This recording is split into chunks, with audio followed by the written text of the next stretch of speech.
செல்வி, நீ எதுக்கு அக்காவுக்கு கால் பண்ண?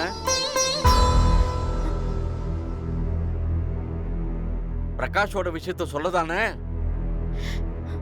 அக்காவுக்கு தெரிஞ்சா அவ வாழ்க்கை போயிடும்.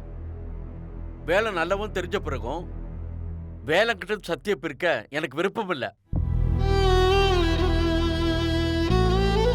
அதனாலதான் சக்திக்கு இது எதுவுமே தெரிய வேணாம்னு நினைச்சேன். செல்வி, நீ மட்டும் இல்ல, வீட்டில் இருக்கிற யாரும் சக்திக்கோ குறிப்பா வேலனுக்கும் வேலனோட குடும்பத்துக்கும் பிரகாஷோட விஷயத்த சொல்லவே கூடாது. புரியுதா?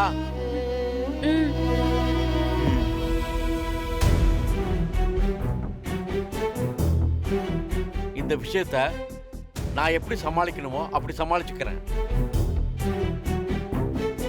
நமக்கு என்ன நடந்தாலும் சக்தி நல்லா இருக்கணும், அத மனசுல வச்சுக்கோங்க.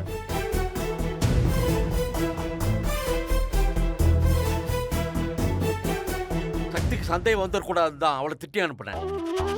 அவ புத்திசாலி, ஈஸியா விஷயத்தை புரிஞ்சுப்பா. அதனாலதான் அவளுக்கு சின்ன சந்தேகம் கூட வந்துடக்கூடாதுன்னு வீட்டுக்குள்ள கூட அனுமதிக்காம அவளை திருப்பி அனுப்பிட்டேன். பிரகாஷ் விஷயம் முடிகிற வரைக்கும் சக்தி கிட்ட எந்த பேச்சுவார்த்தையும் வேணாம். தவறி கூட சொல்லிடக்கூடாது.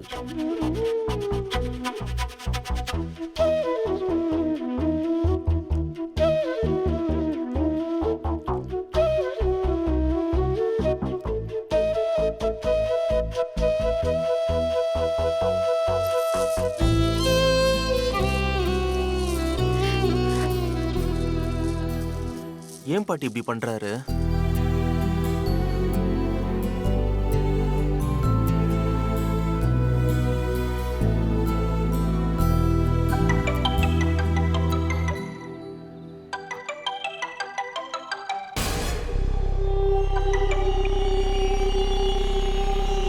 நான் உன் வருங்கால மாப்பிள்ள பிரகாஷ் பேசுறேன் வாதி.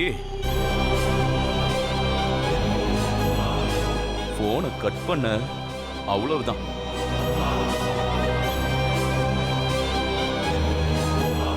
என்ன முடிவு பண்ணிருக்கீங்க? செல்வியை எனக்கு கட்டி கொடுத்துரு, இல்ல கூட்டிட்டு போய் தாலி கட்டிடுவேன்.